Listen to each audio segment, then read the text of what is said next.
Welcome to part 7 of this 7-part series from superhumancoach.com.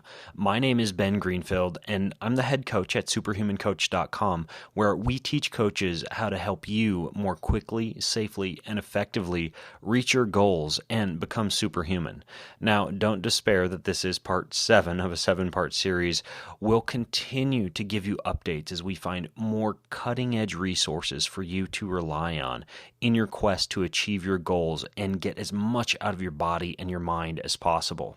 Now, of course, one of the things that can happen to high achievers, as you learned in part 3 of this series, is overtraining, pushing yourself to the point where you become so exhausted that you no longer have the motivation to work out. You're excessively sore, you have trouble sleeping at night, you get grumpy and irritated much more easily, and you experience a lot of the things that go along with what's called parasympathetic nervous system overtraining, which is also known as adrenal exhaustion. And there are a few things that you're going to need to do in your personal recovery plan to pull yourself out of this state. And I want to give you some tips in today's presentation. If you ever get to this point, or if you're at this point right now, all of this will come in quite handy. So the very first thing that you need to do is you need to change up your workout routine. Not permanently, but for a short period of time, you may need to only do things like yoga, short, easy walks, and basically all very simple, easy type of workouts for about 4 to 18 weeks. Now, ideally, this should go hand in hand with getting some saliva tests or some type of blood tests to find out at least what your cortisol levels are at, because what's going to happen is your cortisol will be very, very low if you're overtrained, if you're truly overtrained. And what you're trying to do is actually get your body to start making cortisol again. And if you don't want to get lab tested, you'll know when you're getting close. You'll begin to get more alert. You'll start to get more motivated to work out. You'll wake up a lot easier in the morning, and you'll experience a lot of the things that happen as you reduce your exercise volume and give your body a break. And yes, it does take, we've found for full recovery, about 4 to 18 weeks to really pull yourself out of an overtraining hole. Now, a few other things. Chinese adaptogenic herbs. These are special herbs that will allow you to make more cortisol when you're low on cortisol, or less cortisol when you're high on cortisol. That's why they're called adaptogens. They're very able to adapt to the state that your body is in. There are many brands out there, and they include things like eleuthero and ginseng and mushroom extracts. One of my favorites that I personally use on a daily basis, and sometimes up to 2 to 3 servings a day when I've gotten myself to the point where I've just trained too hard, is called Tian Qi. Another very helpful substance that's not a Chinese adaptogenic herb, but that's really fabulous at getting you out of an overtraining hole, is called Maca Root. You can get it in powder, you can get it in capsule form. I actually use it myself in liquid form from a supplement called Energy 28. But this is something you would take, for example, mid-morning and mid-afternoon, preferably on an empty stomach, because that's when you're going to maximize the way that it makes you feel. Now, in addition to adaptogenic herbs and something like Maca Root as kind of your primary supplements as you go through something like overtraining and pulling yourself out of that hole, high electrolyte intake can help out quite a bit, because as your adrenal glands become exhausted, they will affect your mineral uptake and your mineral absorption and your ability to use electrolytes properly. I like to use something like a trace minerals supplement, which you can get in liquid form at just about any health food store, as well as long as there's not a lot of sugar added to it, or really not any sugar added to it, coconut water on a daily basis. And this is simply something that you can drink. You could mix it with the herbs or the Maca Root that I mentioned above and literally make yourself kind of like a cocktail that you drink in the morning and you drink in the afternoon. But both of these can be very effective. Now, in the evening, to maximize your sleep and to help you get through a lot of the sleep disturbances that happen when you're overtrained, typically use of melatonin and magnesium can help out quite a bit. For example, a company called Hammer Nutrition makes something called REM caps. Those are pretty good. You'd take them about 30 to 60 minutes prior to bed. Magnesium, again, taking about 30 minutes prior to bed, around 400 to 500 milligrams of that. I'm not a doctor. This is not medical advice, but these are the type of things that may help out a little bit, and the type of things I do myself when I've gotten myself into just a state state where I've trained way too hard. There's another supplement called gamma amino butyric acid, which can really, really help not only with growth hormone formation while you're asleep, but also with helping you to get into a state of deeper sleep.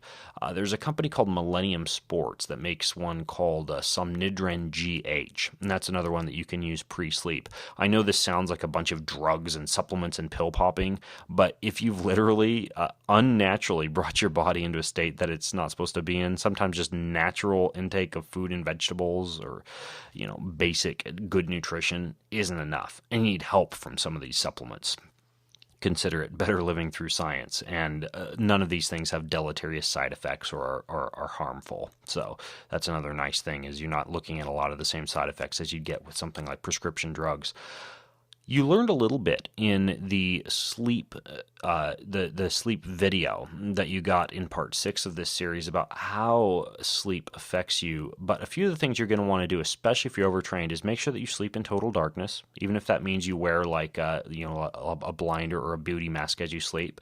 Make sure you sleep in total silence, meaning that you use earplugs, or if you live in a loud area with sirens and dogs barking and children making noise, sleep with a white noise device, which is basically just like a free app you could download to a phone, or you could put your computer in sleep mode and pull up a white noise device on your computer, and literally that will like play this background noise that blocks out a lot of the other noises that might wake you up in the evening or in the morning. Try to avoid TV, phone, and computer use for about 1 to 2 hours prior to bed. And if you do have to use that stuff, use blue light blocking glasses, which block the blue light wave spectrum from coming off the screen of those type of artificial light devices. And this is literally just something that you put on your face like a regular pair of glasses and wear at night. I wear them every night, regardless of whether or not I'm overtrained. But Gunnar makes a good brand of blue light blocking glasses. And especially if you're overtrained, you're going for 8 hours of sleep per night. I'll often settle for 6.5 to 7.5 if I'm not overtrained, but if I've really beaten my body up, and this is something that we recommend within our Superhuman Coach Network, you really need to be shooting for around 8 hours of sleep a night, and sometimes it takes closer to 8.5 or 9 to really pull yourself out an overtraining hole. Being in bed by 10:30 is important. 8 hours of sleep from midnight to 8 is a lot different to your body than 8 hours of sleep from something like 10:30 to 6:30 in terms of the way that your circadian rhythm works and your light-dark cycle works. Now, a few other things to bear in mind. High-dose vitamin D and lots of sun exposure in the morning can help you to reset your cortisol, because usually if you're overtrained, you're not making enough cortisol, and this can help you in terms of allowing you to become more alert, especially in the morning. When I say high-dose vitamin D, that's usually about 25 to 35 international units per pound. And for many people, it's going to come out to 4,000 to 7,000 international units, which is a lot of vitamin D, but it can help out quite a bit. L-theanine, which you get from green tea. There's another supplement called Delta E that has it. L-theanine can be useful as well as something that you use on a daily basis, but you want to avoid any type of energy drinks that combine that with caffeine, which a lot of drinks do. So yerba mate, ephedra, ephedrine, guarana, cola nuts, prescription stimulants like Ritalin, basically anything that's stimulating your central nervous system, you want to be super careful with, especially if you're overtrained. And that can even mean limiting your coffee to, 40 to 50 milligrams of caffeine per day would be about half a cup of coffee. So you may want to switch to decaf during those weeks where you're pulling yourself out of an overtraining hole or trying to get your body to recover. No fasted workouts or intermittent fasting. Any of these strategies can be fairly tough on your body, and when you're overtrained and you're already stressed out, you want to avoid these type of protocols. Even though they have a time and a place, when you're in a state of overtraining, it's not the time to do that. You want to take care of your body hormonally during this time. So you would eat a big breakfast with lots of proteins and lots of fats. And if you're not exercising or you're exercising minimally, that does mean that you'll have to restrict your calories somewhat the rest of the day, but you do want to make sure that you get a good breakfast in if you're overtrained. A few other things to bear in mind would be to find the Superhuman Food Pyramid, which you can get over at superhumancoach.com, and you want to grab all the foods off of that are in the eat column and focus on those. Now, in many situations when you're not overtrained, you can get away with eating a lot of the foods that are in the moderate column on the Superhuman Food Pyramid, but I would completely avoid those as well as the avoid foods because you're trying to treat your body as kindly as possible if you're overtrained.